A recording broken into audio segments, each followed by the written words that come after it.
Well, good morning and welcome to SouthPoint Church, wherever you might be watching from online. We want to welcome those of you here in Auditorium 12 and those of you watching in Auditorium 8. Hey, if this happens to be your first Sunday, we are so glad that you chose to give some of your time to be here this morning. By the way, my name is Matt and I'm part of the team here at SouthPoint. Hey, we're in week 2 of a series called Upstream. And the whole idea is, what about the power of different in a do more world? And I want to dive right in why today is worth sticking around for, because the whole idea behind this series is a truth that applies to all of us regardless of our response to Jesus. And here it is right here. Listen, everyone. Listen, I've never met anyone that doesn't want this. Everyone wants a better life. Just nod your head, right? I've never met a person say, can I please have a worse life? Listen, everyone wants a better life and everyone wants to be better at life. It doesn't matter whether you showed up today and you're just kind of going like, hey, I just want to see what this God Jesus thing's about. It doesn't matter whether if you showed up today and you kind of have no faith background. It doesn't matter if you've been going to church your whole life. Listen, this truth that everyone wants a better life and everyone wants to be better at life is true of all of us, regardless of where we're at. And listen, last week we discovered that both science and scripture tell us this one truth. And here's the truth that we discovered last week. Failed intentions always aren't an effort issue. Listen, sometimes we fail because of effort, but many times failed intentions aren't an effort issue. Here's what we discovered shockingly last week. Sometimes we're unaware that our autopilot behavior habits conflict with our desired destination. Remember last week we discovered it isn't our want to, it isn't our intention, it isn't our desires that lead to our destination. It is the daily detailed habits that lead us to where we're going to be. And Jesus told us, and science confirmed this truth last week, which kind of sums up better.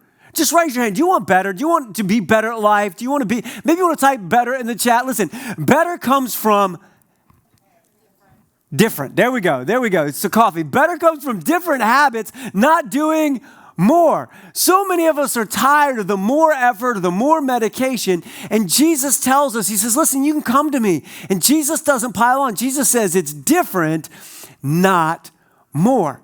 And so as we kick off week 2, there's 3 questions that we answer every day. Listen, as you go through life, as I go through life, as all of us go through life, there are 3 questions that we answer every day to have a better life and to be better at life. And they're the same 3 questions regardless of where and how we respond to Jesus. Here are the 3 questions we're going to put up on the screen. Who am I? Where am I going? And who am I becoming? Listen, these are some of life's most important questions. And listen, as you go through the day and as I go through the day, the habits and the way that we live will answer who am I, where am I going, and who am I becoming? And how we live our days to answer these questions will determine, are we better at life and do we end up with a better life? Matter of fact, these questions are so vital to the quality of our life that whatever input we allow into our life, it better be good and it better be right.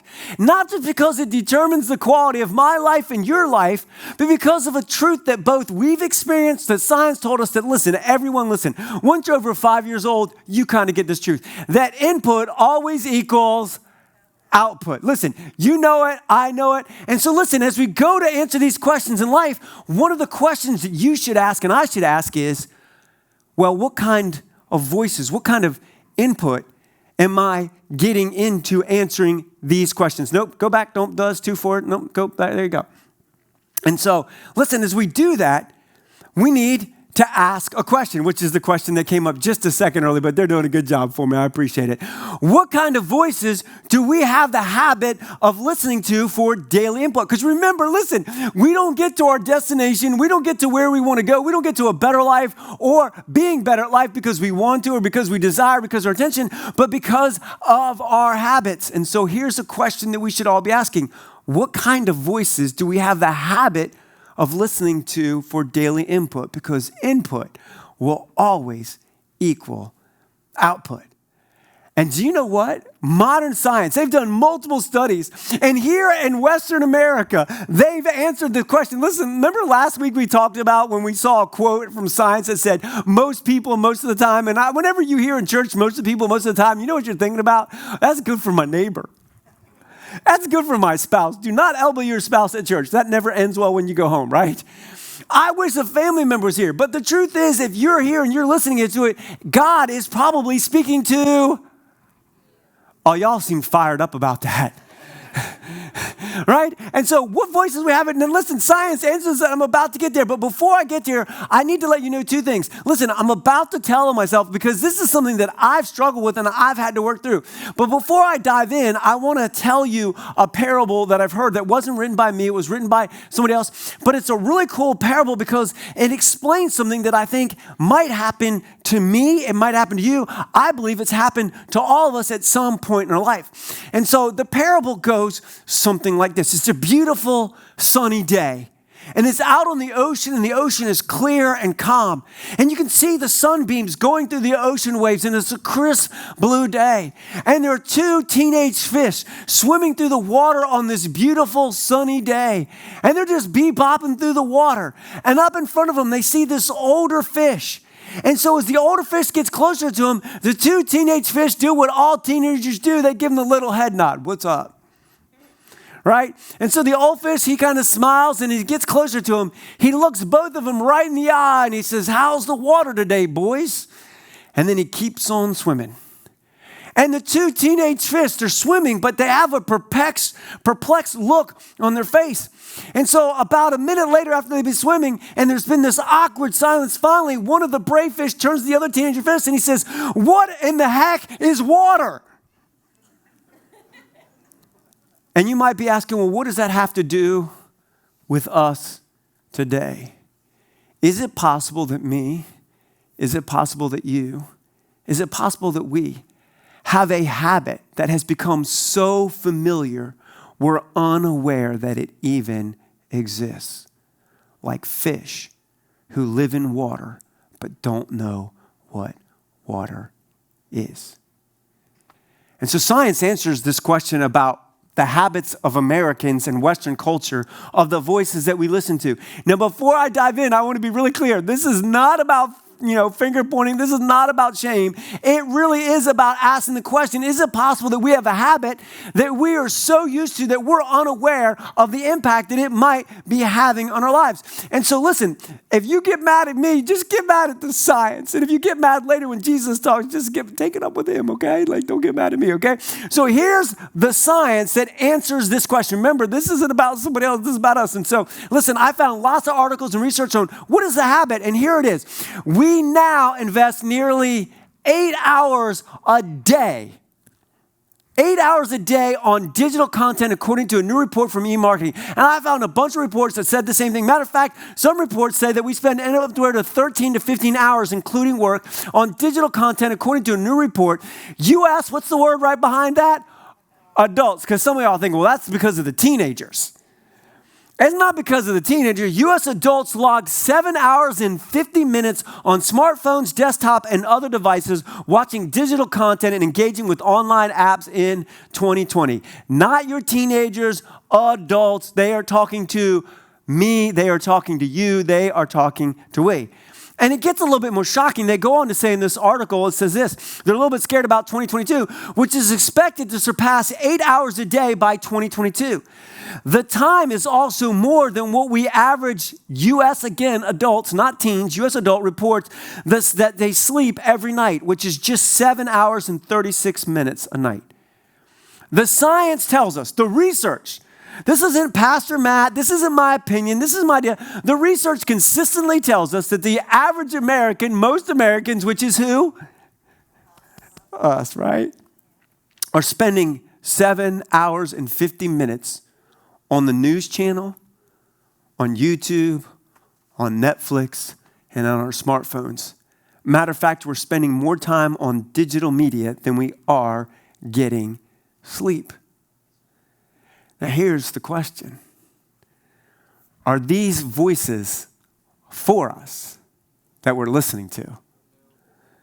I mean, are they for us? I mean, are they good for us? Like, I mean, we're spending 7 hours and 50 minutes, and you might be like on the low end of that. Maybe you're only spending 4 hours a day on it. But the question is what we're kind of like, and listen, nobody leave here and go, my pastor's, he doesn't like social media or digital media. No, listen, I got a Netflix channel. Listen, like I have an Instagram account. Like, listen, I'm not against social media or digital media. I am asking, is the quantity that we intake, our input, and the quality, is that input going to equal the output that you want, that I want, and that maybe God wants for our lives? And here's the great answer. I'm not even going to give you my answer today. I'm going to give you what the medical community says about this. Matter of fact, I found tons of articles. You can do your own research. But I just wanted to share one from February of 2021. So you can't go, hey, this was years ago. You know, that's antiquated. Like, I just want to give you from a pretty prestigious hospital in McLean, Virginia. And I want to read the article to you. It says this: social media has a reinforcing nature. That's code for it's addictive. Can you just nod your head? Everyone just say. And social media or digital media has a reinforcing nature. Using it activates the brain reward center by releasing dopamine, a feel-good chemical linked to pleasurable activities such as sex, food, and social interaction. Matter of fact, dopamine is the addictive drug in our brain that causes us to be addicted to things. And then if you don't believe me, the article continues, and here's what it says. The platforms are what? They are made. They are intentionally made to be. You know why I had to get rid of my TikTok? Because I kept liking all the little cat videos. And then as I was watching all the little cat videos, a couple of hours in, a little thing came up and says, you've been watching for a couple hours. You should go to bed, moron. Why? Because they are designed to be what? Are they good for us? And are associated with anxiety, depression, and even physical ailments. Not my words, not my thoughts. It's what the science tells us. That the platforms are designed to be addictive. And they surely don't help our mental health. And if we're really honest, do any of them help us love our neighbor the way that Jesus calls us to love our neighbor? You think Twitter's helped us? You think the news channels have helped us love our neighbor the way Jesus wants us to love? Has Facebook or Instagram helped us to love our neighbors the way that Jesus wants? And as I began to think about it, I began to, what are the voices in my life? Just again, this isn't finger pointing. This is me sharing like, hey, you know, if input equals output, what kind of input am I putting in my life? And listen.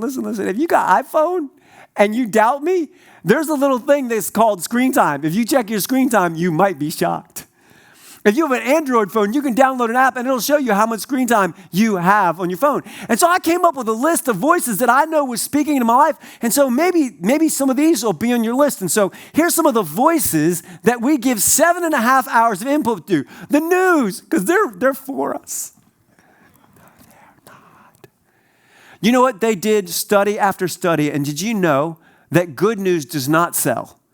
So that the news companies sell us fear and hate because they don't care about you. What they care is that your attention equals their profit. And I don't care if it's the left, the right, or the middle. They don't care about us. They only care that we watch them for a profit. Y'all are fired up about that, I can tell.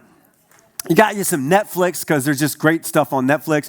You got some YouTube. Like, I love me some. You can learn how to fix anything on YouTube, right? And then you got Facebook and you got Instagram and you got TikTok. Again, that's the one I had to get off. And if you don't know what TikTok or like Snapchat is, it's okay. There is some really cool cat stuff on TikTok. And so but you got to be careful. And then Twitter, like I just call it toxic Twitter because no one's ever nice on there and people can say things that you'd never say on the playground growing up, right? And so here's my question. Do the voices that we give hours upon hours every day a voice into our life because input equals? Can we try that one more time? Maybe even on the chat, you just want to type input equals.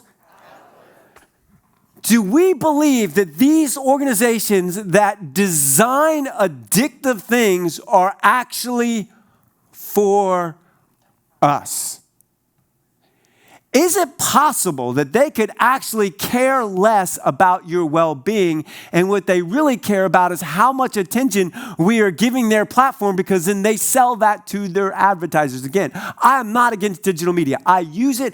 I am asking, is the quantity and the quality that we consume, the input, going to actually lead to the life that we want and that God died for?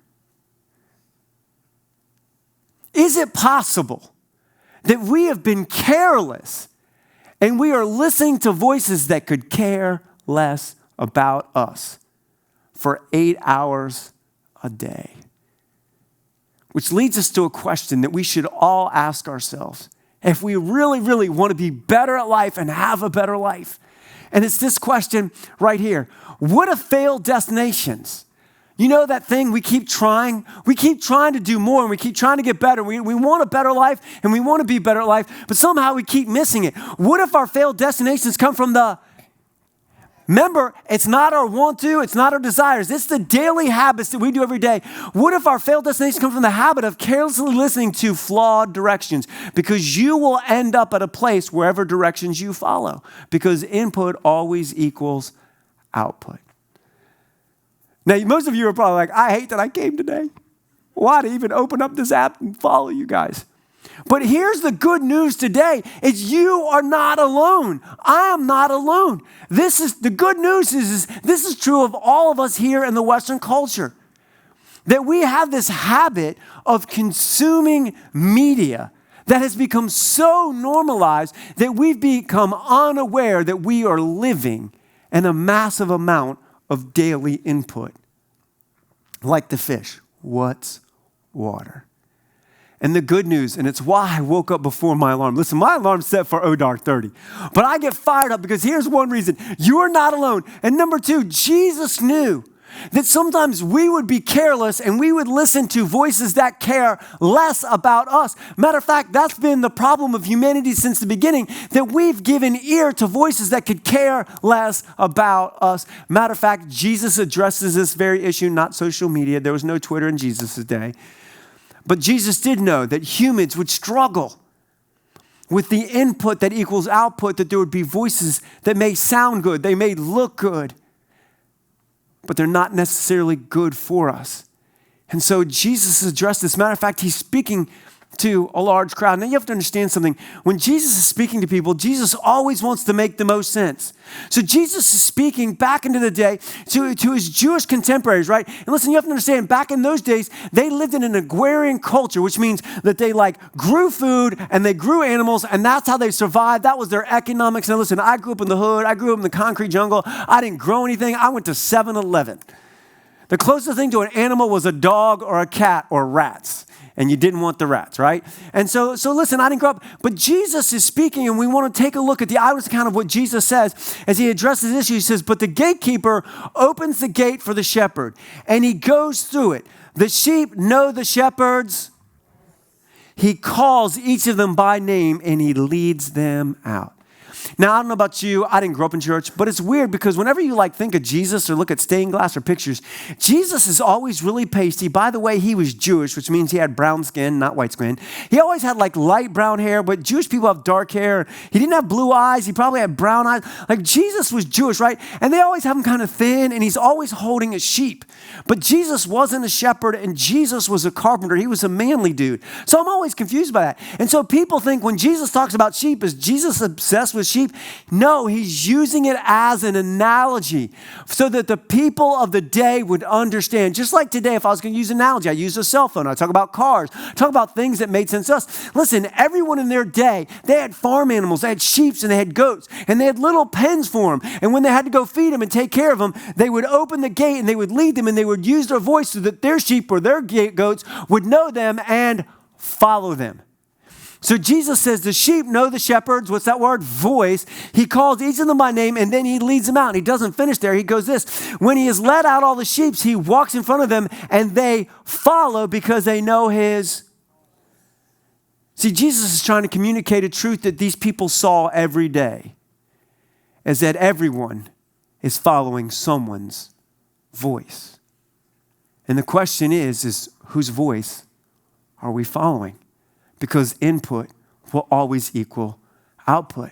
But Jesus doesn't just stop there and say, listen, someone is leading and there's a voice that you're following. What voice is that? Jesus goes on to say this in John 10:10. He says, a thief comes only to rob, kill, and destroy. I came so that you might have life and life to the fullest. See, Jesus lets us know that the world is broken. Sometimes when people ask, what's wrong with the world? I answer, I am. There's something in the inside of me that apart from Jesus is broken. That word is sin. That's why the world is broken. The thief comes only to kill, steal, and destroy. Jesus says, I've come that you have my life. Jesus saying, listen, there are voices in this world. They look good. They sound good. They may even feel good to hear, but they are not good for you. But Jesus doesn't just say we're all following a voice and that there are some voices that we shouldn't follow. Jesus a little bit later says this in John. He says this, and he goes, I lay down my... See, at SouthPoint, we have the saying, anyone who would die for you is for you. And sometimes in church world, you go, oh, I feel bad for Jesus. Listen, you don't have to feel bad for Jesus. Listen, here's the great news. No one took Jesus' life. Jesus says, I lay down my life. Matter of fact, in the eyewitness accounts, when they came to arrest Jesus and Jesus says, I am he stepped forward. I'm the one you're looking for. It says all the soldiers fell down on their knees. You see, Jesus said, I could have called 12 legion angels. Listen, no one put Jesus on the cross. Jesus went there because he loved God and he loved us. He laid down his life for the sheep. Now, he's not asking us to be sheep. He's not caught. He's using this as an analogy. I lay down my life for the people that I love. And I have other people, other sheep, not of the sheep, Gentiles, that I must bring them also. And they too will listen to my... see, Jesus says there's a reason why you should listen to my voice because anyone who would die for you is for you. And here's the great news. It's an historical fact. You can disagree with what it means, but the tomb of Jesus is empty. I only want you to know one thing here today. This is really simple for me. The person that says that I'm going to die and then conquer hell and death and actually does it, that's the voice that we should listen to. And so Jesus tells us three simple things that I think is so important when it comes to input equal output. What is the habit of the voices that we're listening to? Because how we answer the questions, who am I, where am I going, and what am I becoming is so vital. We better be listening to the right voice. And here's what Jesus tells us. I'm going to sum it up here. All of us follow someone's voice. Now you might be here and going, I don't follow anyone's voice. Well, then you follow your own. And as Dr. Phil says, how's that working? We're all following someone's voice. The question isn't, are we following a voice? It's just whose voice, right? And then the thing is not all voices are good for you. I wonder if every voice that we hear on Twitter or the news or on Facebook or Instagram or on Snapchat, do we really believe it's good for us? Do they care for us or could they care less? And then Jesus proves the empty tomb and a risen Christ. Lives changed for thousands of years. Kingdoms come and go, but the kingdom of God, the gates of hell will not prevail. Who has the most trustworthiest voice? Jesus proves that his voice is trustworthy. So the real question becomes what is the habit of the voices that we give the most attention to? And so today, I just want to share kind of three simple principles that are so true because all of us here today, right, we want to have a better life and we want to be better at life. And we want to make sure that our habit of input is going to equal the output that we really want and that Jesus died so that we could experience life and life to the full. And here's the first one. I'm going to put it right up on the screen. It says, too much noise can drown out the most important voices. Have you ever been having a serious conversation with someone that you love? Have you ever noticed that when it's serious and you're loving and you're creating space to not force someone? Because listen, you know this and I know this. Love always requires a choice. That's why God never forces anyone to follow him. And in love, when we're trying to communicate a truth that is important and that matters, and where we create space for somebody to respond in love and not in force, we are always gentle. Whether it's with a spouse or your child or a family member, love does not scream. And throughout all of history, in love, God does not scream at humanity because God will never force us to follow him. Love doesn't scream. Love is gentle. Love speaks the truth but leaves space for an invitation to either choose or to reject. But sometimes, if there's too much noise, it can drown out the most important voices. True story. And you don't have to clap for this, but my wife and I have been married for 27 years. I told you that last week, right? And then on our anniversary, sometimes we try to get away. Well, a couple years ago, we went out of town because one of the things that we like to do is we like to go dancing. And so I figured, we want to celebrate. We're going to get out of town. We're going to go to this place. We're going to go dancing. It's going to be a lot of fun. So it was a beautiful evening. My wife and I went to this places where there are a couple places you could go dancing. And we heard some music that we thought, oh, that'll be fun to dance to. So my wife and I on our anniversary evening, we had a nice dinner. We're going in. We're going to do some dancing. It's going to be a lot of fun. We're going to have a great time. And as soon as I walk into this place where we can dance, I feel like I'm going to have a heart attack because I can feel the bass trying to alter the heartbeat, my rhythm of my heartbeat. You call it AFib, defib. I was like, I'm going to need an ER doc. This thing's going to knock me out right here, right? You walked in, it was so loud, I could feel the bass in my body, right? And so we were like sitting together, kind of standing there, and we're trying to talk, and the problem is we were literally right next to each other, and we were screaming in each other's ear, hey! And she was trying to talk to me, and we were screaming, and we still couldn't. Because the noise, the music was drowning out the most important voices. Like we wanted to be danced, but we also wanted to be able to talk and be together. So we actually left that place because it was too loud. And I wonder, whether you're online or here in Auditorium 12 or 8, I wonder how many of us, the most important voice is God, and he keeps trying to speak to you and to me. And I wonder how many times I wonder how many times you, because we have so much other noise through digital media and content that we can't hear his loving voice. Because you know this, and I know this. Too much noise can drown out the most important voice. And here's the second one. I wrote the second one down, but I don't want to go there just yet. I wrote the second one down. When I did, I said, oh, no one's going to like me. When people leave, they're going to be like, I don't like that guy. Because when I wrote it down, I didn't like it. And so at SouthPoint, my goal is to just tell the truth. And so this is one of bing, buckle up moments. Like when you hear this, you're not going to like it. But I know it's been true of me. And so I was wondering if it might be true of you. And even though you don't like it, I thought I would just share it because maybe it could be true. And here's the principle number 2 is turning up the volume can distract us from what's best for us. Have you ever just tried to distract yourself because it's a short-term solution? But here's what I've discovered, and maybe you've discovered this, right, is short-term distractions, right, are a short-term problem with long-term consequences. Let me give you an example. I remember when I was a teenager, I bought this used car. And I don't know if you've ever done this. You ever been driving in your car and you hear a noise? Have you ever heard a noise when you're driving your car?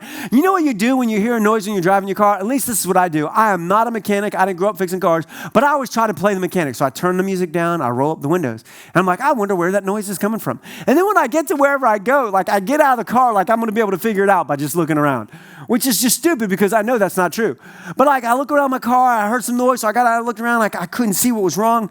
And so I got back in the car and I went to drive, and the next time I heard the noise, what do you think I did?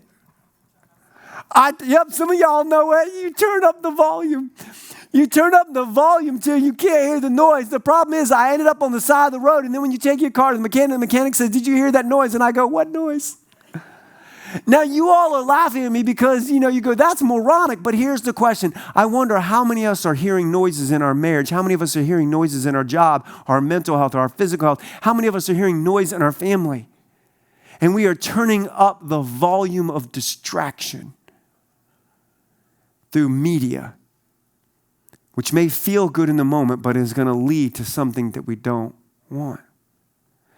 Because turning up the volume can distract us from what's best for us.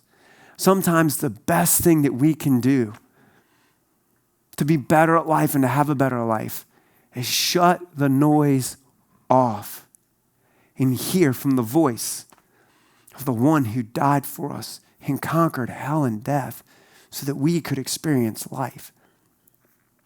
Which leads me to principle number 3, which is this: making space for God's voice by substituting a habit, not by adding more. Remember we started this whole series, with the quote from Jesus says, come to me, all you are heavy burdened and wearied and tired, right? And Jesus says, I will give you rest for your souls. Jesus says, learn from me, take my yoke. Jesus doesn't say learn about me. He says, learn from me, do what I do. Don't just know a lot of information. And then he says, my burden is light. And again, you will find rest. So this whole idea of following Jesus isn't about piling on some more religious stuff for us to do in already overwhelming, busy days. What it is doing is maybe we should substitute. What if we took 5 less minutes on Instagram, 5 or 10 minutes less on our emails, 5 or 10 minutes less on the news channel, 5 or 10 minutes less on YouTube or on our favorite TV show? Like maybe if we just reduced it a little bit, we substituted that with hearing from God. Listen, again, I'm not against those things. I'm not against all digital media or social media. I have some of those things and I use some of them. Again, it is the quantity and the quality that I'm asking. Is that input going to lead to the output that I want?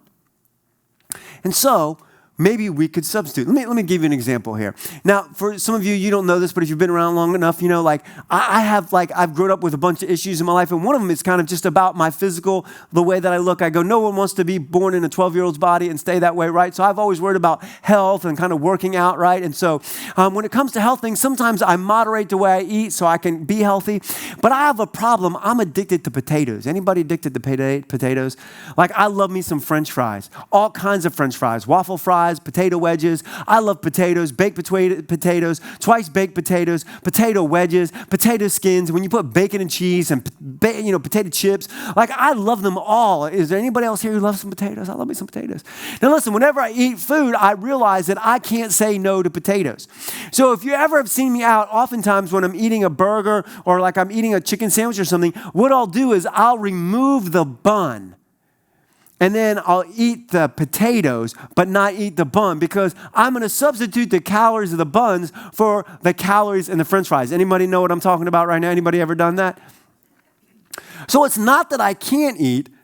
It's that I'm going to substitute one thing for something better. So I'm not asking you to do more. What if we took some of the time that we're currently giving to the voices that could care less, and we gave that to our Heavenly Father to hear His voice? And if I was going to sum up the whole point of today's message, it would be this right here. Our destination, a better life and to be better at life, is often decided by our habit, not our intention, not our want to, is our habit of which voices we listen to most. Because input always equals. There you go. Good job. Input always equals output. Now, here's the truth. And I'm not going to lie to you. This is what I've wanted for most of my life, right? For most of my life, here's what I want to do. I want to be able to spend 5 minutes with God and spend 8 hours on other things and hope that my 5 minutes with God outweighs my 8 hours somewhere else. Anyone with me? But that's not how life works. The reality of life is as we answer those questions, who am I? Where am I going? And who am I becoming? Are answered by the voices that we listen to.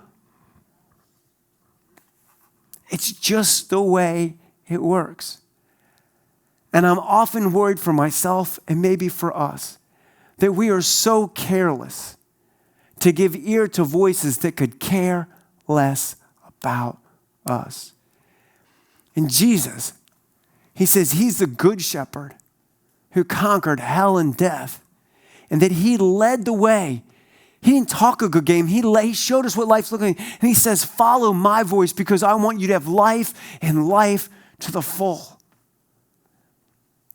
I'll close with a true story. When I was somewhere between 21 and 22. And I was coming to this point in my life, I was kind of in the dating world, and I started dating seriously. And when you get to about 22 and to maybe your 24s, and I know some of you might be older than that in the dating, and I realized that dating and getting married is getting older. But I knew I was at the age where I was starting to date seriously. And I knew that as I dated seriously, I didn't want to invest, a year or long times into a relationship that couldn't turn into marriage. And so at this point in my life, I was dating 2 people about the same as time. They I might have gotten in trouble for that one time. It was kind of them, and they were both really just wonderful, kind people, and I really didn't know what to do. But I knew that I didn't want to ask my knuckleheaded friends, about that because they were as dumb as I was. Why would I ask them, right? And so I was like, how do I figure this out? How do I make this choice? And I'll never forget that as I was thinking about this, I said, you know what? I'm going to go talk to my adopted dad. I mean, my adopted dad took me in when I was homeless. I mean, my adopted dad put up with me when I was a knucklehead and I was hurtful and I did all kinds of stupid and broken things. And when I left the home and rebelled, he took me back in. My adopted parents, they love me. He loves me. I'm going to go listen to his, because the decision I'm about to make is going to determine where I end up. I want to make sure I'm listening to the right voice so I end up where I would like to be. And I'll never forget as I talked to my dad about this situation, which is pretty interesting because my dad, he has an opinion. And if you've ever met me, I probably have the same thing, right? But what I loved about this conversation with my adopted dad is that like he asked really good questions and he left space for me to make my own decision. But as I heard his voice, it led me to make one of the best decisions I've ever made. I always say this, listen, the second most important decision you'll ever make in life is who you marry. Can I just get amen from all the married folk?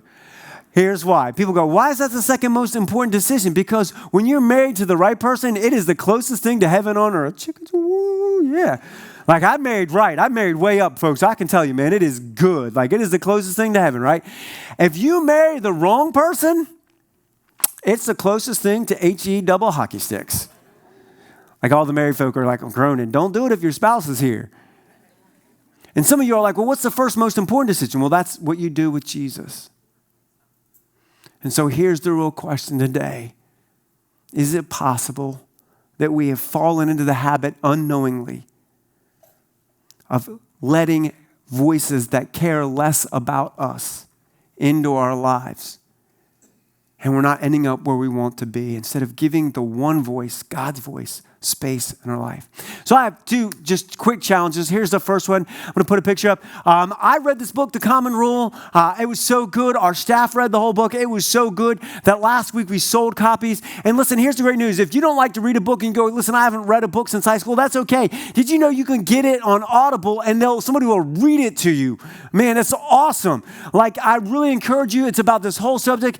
We have them here. Sometimes you can get them for free. If you're watching online, you can go there and order it. We have some for sale out in the lobby. Basically, it costs, so we hope you do it. My first kind of like, here's something that you could practically do. Get this book and read it. Read the chapter 2 for next week. I really encourage you to do that.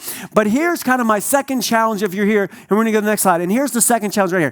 Download YouVersion Bible app. Listen, some of you all sleep with your phone next to your bed. I don't think that's a great habit, but that's on you, right? Listen, download the YouVersion Bible app. It's for free. It's for Android or iPhone. And here's what happens. They have this thing. They'll send you the verse of the day every morning before you check your email, before you check your Instagram feed to see how many likes you got, or to check Snapchat or TikTok. Go to your YouVersion. You can open up. They'll have a verse of the day, and they'll have somebody who talks to you for about a minute about that verse. Then they have a little prayer and some time for you just to process it. What would it look like if the first voice we gave in the day was God's voice? And then part 2 of that challenge is, did you know every week we have a devotional? It's a short little devotional. It takes a few minutes every day to do. We do it online on our Facebook join. You can join it through YouVersion. It's just so simple. And maybe at the end of the day, if you just shortened your Netflix or your YouTube or your social media, you could spend a little bit of time there to hear God's voice as you go to bed. Because here's the truth. As we answer the questions, who am I? And where am I going? And what am I becoming? Will be answered by the voices that we input into our life on a daily basis. And the real question is, are we being careless and allowing voices that care less about us into our lives? Or are we listening and creating space for the one who conquered hell and death? Because input will always equal output. Let me pray. God, you rock. You are amazing, God. God, thank you for being a truth teller. God, thank you that you are the voice that truly cares. God, thank you that you sent your son to lay down his life, that he is the good shepherd. He's the one who leads. He didn't just talk a good game. He came and lived the life that is worth living. And he sacrificed. He is for us. God, I pray that we would make space in our day, God, for the most important voice, your voice, as we seek to answer those most important questions. Well, who am I? We're meant to be children of God. Where am I heading? There is grace, that you created good works for us to do. You created things for us to partner with you, and that our eternity is secure. Who will be coming to become more like Jesus, to love our neighbor. God, may we hear your small, still voice, that you don't scream. God, that we lower the volume so we could hear the voice that leads to life. This is our prayer in Jesus' name, and all who agreed said, amen.